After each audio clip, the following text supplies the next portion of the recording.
Buenos días, mi grupo está conformado por Luz Argeris Salas Julio, Angie Lorena Romaña Mena, Mariana Vélez Tavares, Adriana María Cano, Melissa Ortega Peña, María Alejandra Torres Alfonso y mi persona Cintia Paula Arias Livingston, y nuestro tema a exponer es percepción y cognición, relación a la cultura.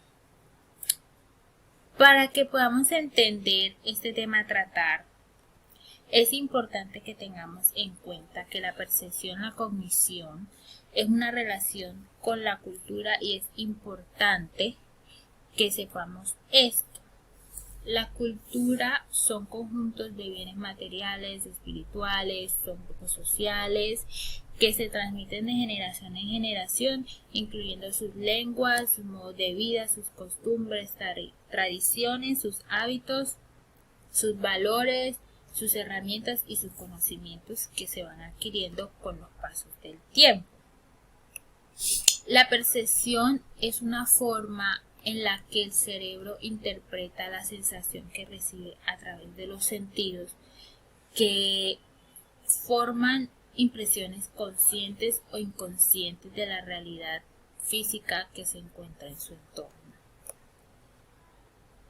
La cognición es la facultad que tiene un ser vivo para procesar información a partir de la percepción. Es un conocimiento que se adquiere con características subjetivas que permiten valorar la información que se les brinda. Hola, muy buenos días docentes y compañeros. Mi nombre es Luz Argeris Salas y hoy les vengo a exponer los procesos cognitivos. Conviene decir que estos fenómenos mentales explican muchas cosas que ocurren en el cerebro. Es muy frecuente que cuando se hable de la psique, ya sea desde la psicología u otras ciencias como la medicina, surja en algún momento el concepto de procesos cognitivos, ya que se trata de un término muy utilizado y del que a veces no se sabe bien a qué se refiere, pudiendo resultar confuso. De hecho, en ocasiones pueden surgir dificultades para determinar lo que es o no un proceso de esta característica. Es por ello que hoy les compartiré lo que es un proceso cognitivo y expondré algunos de los más relevantes. Bien, un proceso cognitivo es un conjunto de operaciones mentales que nos permiten captar, modificar, almacenar y trabajar con la información proveniente tanto del interior como del exterior. Los tipos de procesos cognitivos. Existe una gran cantidad de procesos cognitivos. A grandes rasgos, podrían dividirse en dos tipologías, los básicos y los superiores. Los básicos son aquellos que permiten que la información sea captada, mantenida en nuestro sistema, con tal manera de poder trabajar con ella. La sensación capta la información, la percepción procesa, capta y da sentido de forma activa a la información. La memoria mantiene en el sistema la información percibida previamente. La imaginación, proceso para manipular la información generada intrínsecamente, con el fin de crear una representación que se percibe a través de los sentidos de la mente. El pensamiento. Integramos toda la información y realizamos diferentes operaciones mentales. Los superiores o los complejos se consideran superiores porque suponen el nivel más alto de la información. El funcionamiento ejecutivo, aunque podría ser como parte del pensamiento o bien separarse en distintos procesos básicos. El aprendizaje se deriva en gran parte a prestar atención para poder posteriormente almacenarla en la memoria. El lenguaje es utilizado para regular internamente nuestra conducta a través de autorregulaciones. Los modelos de presentación neurolingüísticas, también conocidas como PLN. En este proceso es el cual el individuo aprende mediante lo que ve, lo que hace y lo que oye. La observación ocular. En la mirada superior izquierda revela que estamos viendo un hecho del pasado. La mirada dirigida hacia la derecha, estamos estructurando imágenes de aquello que estamos diciendo. La mirada dirigida hacia la izquierda nos indica un recuerdo auditivo y la mirada dirigida hacia la derecha, un recuerdo creado. La mirada dirigida frontal es de sorpresa, reto o de interés. La kinestésica representa sensaciones recordadas y emociones. Y en esta representa que estamos teniendo un diálogo interno. Los 5 sentidos.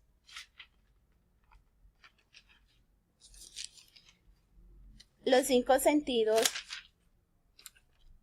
dan y recogen información que pueden percibir tanto exterior como interiormente e enviarla inmediatamente a nuestro cerebro. Tecnologías cognitivas.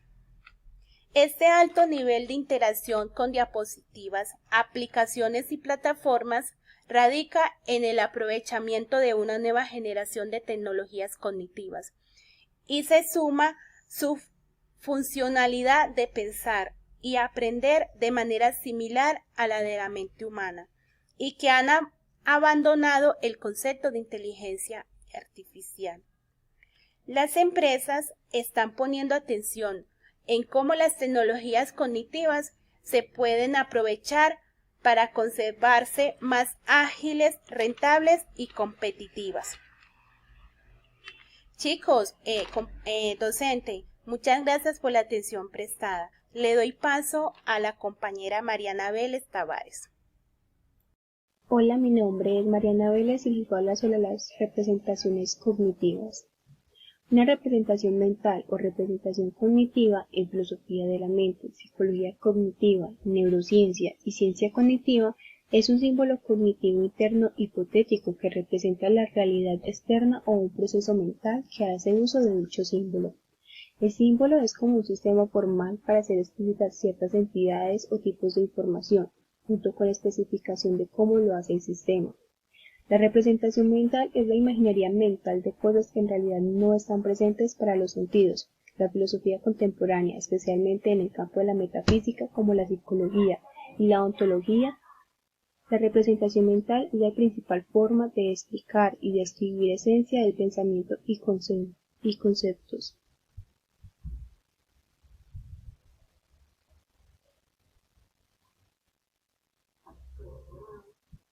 Las representaciones mentales o imágenes mentales permiten representar cosas que nunca se han experimentado, así como cosas que no existen.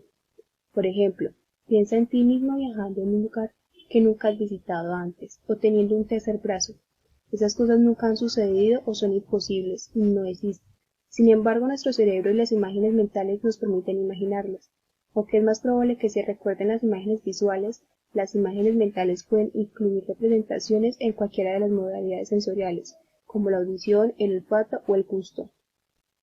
Stephen Covey propone que las imágenes se usen para ayudar a resolver ciertos tipos de problemas. Somos capaces de visualizar los objetos en cuestión de segundos y representar mentalmente las imágenes para resolverlo.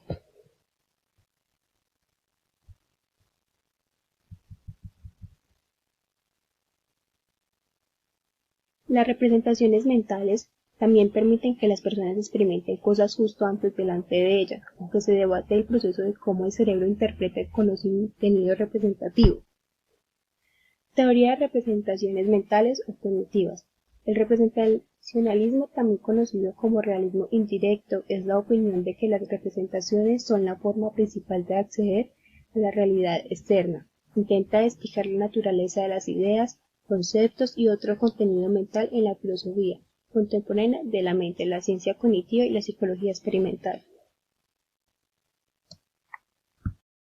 Hola compañeros, yo les voy a explicar Los orígenes del debate sobre cultura y percepción. Bueno, la percepción ha sido uno de los problemas que ha ocupado el pensamiento occidental durante toda su historia, y realmente la discusión se ha centrado y ha girado en torno a si el fenómeno de esta es innato o aprendido.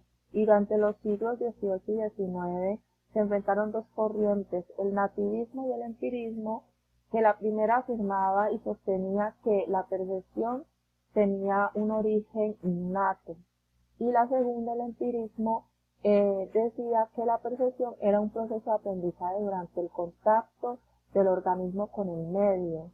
Bueno, hoy en día es más frecuente considerar que el problema consiste en saber cuáles son los aspectos de la percepción que ocurren sin experiencia anterior y cuáles son el resultado del aprendizaje, y mirar estos cómo interactúan en las actividades perceptivas innatas y adquiridas. Es decir, que ambas posturas a la final fueron aceptadas y reconocidas, porque de ambas se puede lograr darle un significado a eso que estamos percibiendo. Bueno, en los momentos iniciales y más decisivos en la temática del siglo XIX fueron expuestos por antropólogos y psicólogos de la Universidad de Cambridge. Estos fueron los responsables del primer estudio comparativo riguroso y sistemático sobre las capacidades sensoriales y cognitivas de los habitantes del estrecho de Torres entre Nueva Guinea y Australia y de India Meridional. Realmente ellos hicieron un preámbulo a lo que venía siendo esta relación entre percepción y cultura. Sin embargo, el trabajo más fructífero lo hizo William Hans Rivers, quien pudo refutar el viejo mito de la supuesta extraordinaria capacidad visual de los pueblos primitivos. Es decir, sus resultados exponían y apoyaban esos prejuicios sobre esa existencia de ciertos sentidos más desarrollados en los pueblos primitivos. Para Rivers, las diferencias entre salvajes y occidentales en la agudeza visual que efectivamente existían aparecían debido a que los primeros prestaban más atención a los detalles de su ambiente, los primitivos, atendiendo con minuciosidad los elementos constituyentes de su hábitat. Es decir, que debido a sus condiciones de vida, estos individuos se convertían en expertos en hacer discriminaciones finas y relevantes para su supervivencia y la de los suyos. En cambio, los occidentales no tenían una agudeza visual quizás de manera sustancial, sino que desarrollaban capacidades de discernimiento y razonamiento más complejas debido a su superestructura intelectual. Es decir, mientras tanto los primitivos le daban en su actividad mental mucha relevancia a la dimensión sensorial, porque ellos eran creyentes de muchas prácticas, de lo sobrenatural, del cosmos. En cambio, los occidentales se dieron a la tarea de desarrollar como un proceso mayormente complejo para darle como todo ese significado a estos estímulos que recibían del exterior. Para las aportaciones de Rivers, en realidad nos interesa en la medida de que fue el primero en elaborar la hipótesis cultural básica aplicada al estudio de la percepción, o más en concreto, de las ilusiones perceptivas. En realidad no existe una diferencia general de la susceptibilidad y las ilusiones visuales entre europeos y primitivos, sino que la diferencia está en función de la ilusión, y está a depender de las experiencias diferenciales de cada grupo cultural. Es decir, que la cultura emplea un factor singular en cada persona, y asimismo esta persona va a percibir de manera subjetiva su entorno. Y a su vez estos trabajos de Rivers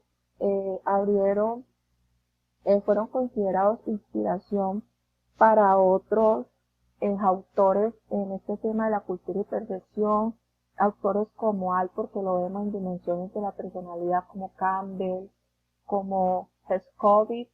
Ellos hicieron unos aportes decisivos en los que ejercían los factores ecológicos y culturales de la susceptibilidad a las ilusiones perceptivas, que se los va a explicar mi compañera Adriana. Muchas gracias.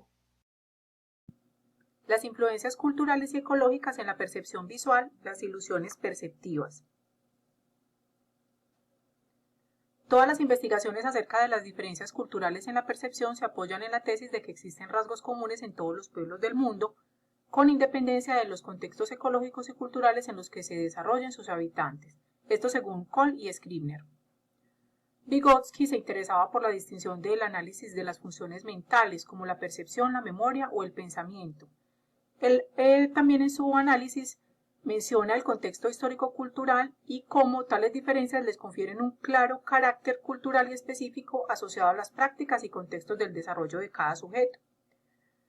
Podríamos decir que la mayor parte de lo que sabemos sobre las influencias culturales en la percepción nos llega de la investigación transcultural en la percepción visual. La percepción de la profundidad pictórica, del color y de las ilusiones perceptivas. Nos vamos a centrar entonces en el debate de las influencias y variables ecológicas y en la existencia o susceptibilidad de determinadas ilusiones perceptivas. Una de las formas de estudiar esta influencia son las ilusiones ópticas. Son precisamente percepciones que implican una aparente discrepancia entre cómo es visto un objeto y cómo es este de hecho. Las tres ilusiones más comúnmente estudiadas son las de Müller-Lyer, la horizontal vertical y la de Ponzo. En las tres se le guía a los sujetos a comparar las tres líneas y se les pregunta cuál de ellas es la más larga. Como sabemos de estas bien conocidas ilusiones, a pesar de que en los tres casos las líneas comparadas son iguales, experimentalmente se comprueba que se ve una de ellas como más larga. Lo revelador del hecho es que aunque sepamos que son iguales, no podemos escapar de la ilusión. Seagal, Campbell y Herskovits realizaron el primer estudio sistemático de las ilusiones perceptivas en distintos pueblos. Ellos tuvieron como referencia los planteamientos de Rivers y Bronsky para postular que existen factores ecológicos y culturales que influyen en la susceptibilidad de las ilusiones geométricas, de las cuales investigaron la ilusión de Müller-Lyer y la ilusión horizontal vertical. En concreto, compararon 12 grupos culturales diferentes, occidentales norteamericanos y varios grupos de europeos, orientales sudafricanos y filipinos. En cuanto a la susceptibilidad de las ilusiones citadas, los resultados demostraron que las ilusiones eran más fuertes en los niños que en los adultos de una misma cultura. Además, se encontró mayor susceptibilidad de los grupos occidentales a la ilusión de Müller-Lyer y, de modo más complementario, mayor susceptibilidad de los grupos no occidentales a la ilusión horizontal vertical. Para explicar estos datos, Seagal y sus colaboradores desarrollaron tres hipótesis que son el mundo carpinteado, el escorzo, elevación frente horizontal y la simbolización de tres dimensiones en dos. Vamos a analizarlas brevemente. La primera es la hipótesis del mundo carpinteado. Según esta hipótesis, la respuesta de los sujetos a la ilusión de Müller-Lyer refleja un hábito de inferencia que tiene validez ecológica en los entornos altamente carpinteados. Nos referimos a los mundos o culturas que organizan y estructuran su espacio físico fundamentalmente a través de líneas y ángulos rectos. Es decir, en la cultura occidental, donde hay edificios y casas, las personas que ven esta imagen van a tender a trasladar toda esa visión geométrica a esta figura, lo que quiere decir que la van a ver en ángulos más rectos, porque viven bajo la influencia de este entorno ecológico que es más geométrico. La segunda, que es el escorzo o elevación frente horizontal, esta teoría, siguiendo las observaciones de Woodward, entiende que una línea corta vertical en un dibujo puede representar una línea horizontal relativamente larga, extendiéndose a lo lejos del observador. Esto para las personas que viven en lugares que no son, son las culturas occidentales, sino por ejemplo en Asia, donde hay llanuras más amplias, donde hay campos abiertos. A ellos se les va a presentar esta línea corta vertical, pero la van a ver o la van a percibir como si fuera una línea horizontal relativamente larga que se extiende a lo lejos. ¿Por qué? Por el entorno ecológico donde ellos se mueven. Y la tercera y última es la simbolización de tres dimensiones en dos, que existe pues otra hipótesis que es en esta que se habla sobre la importancia de los símbolos sobre el papel, en la que Hodgson en 1960 hace una investigación o un experimento en el cual intenta capacitar a una tribu de buntúes para trabajar en una mina y le expone esta imagen en la cual se ve un cazador, un antílope y un elefante. Esta imagen, muestra que el cazador le apunta con la lanza al elefante pero no todas las personas pertenecientes a esa tribu la ven de la misma manera, porque igual a esta imagen se le modifica la percepción como de la distribución y la profundidad, la combinación de la profundidad y el tamaño del objeto y la disposición del objeto. Entonces, digamos que para unos le apuntaba al elefante y para otros le apuntaba al antílope. Pero siendo inicialmente pues como la base del experimento que el cazador le estaba apuntando al elefante. Entonces no todos lo veían igual porque tenían, digamos, estaban sujetos como a ciertas percepciones dependiendo de la cultura en la que se mueven. Entonces esto lo que nos quiere decir es que es la influencia del entorno ecológico y del entorno social y cultural en el que nos movemos la que incide en cómo percibimos las cosas realmente. Continúa mi compañera Melissa. Muy buenos días, queridos compañeros, mi nombre es Melissa Ortega y a continuación les voy a hablar sobre la percepción y la cultura. La percepción y la cultura están unidos como conceptos casi indivisibles, por así decir, que van tomados de la mano. Cuando viajamos nos damos cuenta que la percepción es interpretada de formas totalmente opuestas en los distintos contextos sociales, políticos y geográficos. Cuando hablamos de percepción, podemos decir que es un acto individual y único. No existen dos personas en el mundo con la misma percepción de la realidad. Lo que nos hace humanos es la capacidad de adaptarnos a nuestro entorno y tener unas percepciones o similitudes al momento de ver la realidad, pero no son iguales. La cultura y las experiencias personales cambian totalmente nuestra percepción de la realidad. A veces no hay que irnos a millones de kilómetros para darnos cuenta cómo nuestra experiencia personal hace que nuestra percepción de la realidad cambie totalmente. Lo que para nosotros puede estar bien, para otras personas puede ser inaceptable. Sin embargo, nuestro entorno social, familiar y cultural va moldeando nuestro sistema de percepción desde que nacemos hasta que morimos. Se ha demostrado cómo las perturbaciones emocionales de la infancia cambian nuestro sistema de percepción en la adultez, o al menos tiende a haber cierta influencia de una manera muy drástica. Por consiguiente, la percepción es algo biocultural. Las experiencias sensoriales se interpretan y adquieren un significado por pautas culturales e ideológicas. A continuación, les hablaré de algunos ejemplos de percepción en algunos países. Si vivimos en España, es probable que seamos amantes y seguidores del fútbol y percibamos como este es el mejor deporte que existe.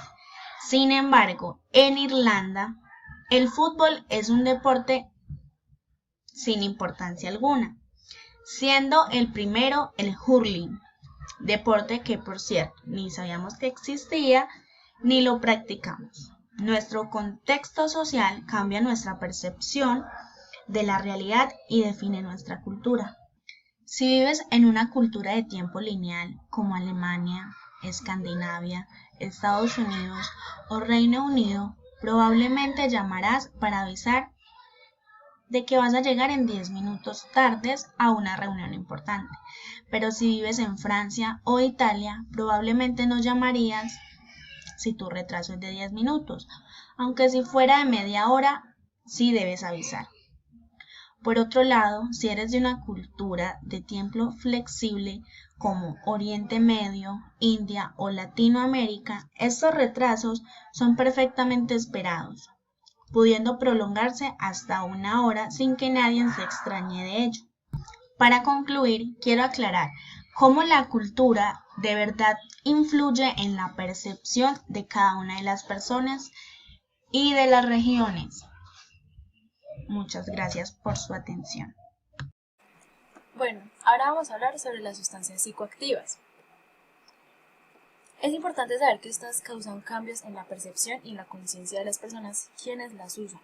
También son usadas desde tiempos muy antiguos, no es algo que apareció hace poco, es algo que siempre ha existido y han estado asociadas con la comunicación con el mundo de los espíritus, a la adivinación, a la curación y a cosas místicas, pero de esto vamos a hablar más adelante.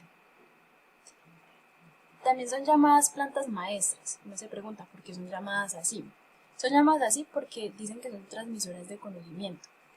En ciertas culturas ancestrales de Colombia aún se emplean algunas, como la coca, la ayahuasca, el yopo, que tienen nombres muy particulares como el ñopo del Orinoco, guayo colorado de Nueva Granada, coba, nopo, mopo, parica y tamarindo de teta. Y como una ñapa que tenemos el tabaco, que como sabemos todavía es utilizado en la mayoría de comunidades indígenas de nuestro país. Existen estudios e investigaciones, la mayoría se han hecho en Estados Unidos. La investigación clínica adelantada experimentó en pacientes con problemas mentales o en voluntarios y partió desde el paradigma reduccionista y mecanicista dominante. Hubo otros que quisieron investigar desde la perspectiva psicoanalítica bajo el llamado paradigma psicolítico.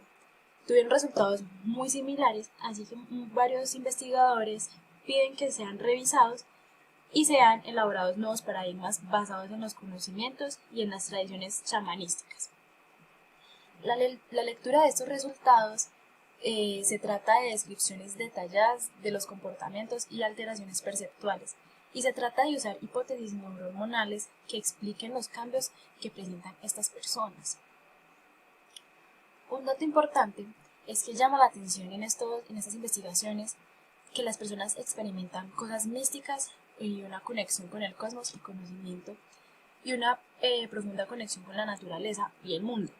Esto se debe a que las sustancias psicoactivas pueden alterar la manera de pensar, sentir y comportarse de las personas debido a que afectan la neurotransmisión, que es el proceso que usan las neuronas en el cerebro para comunicarse entre ellas. Muchas comunidades usan estas sustancias como medicina o como sustancias para rituales. Muchas gracias por su atención.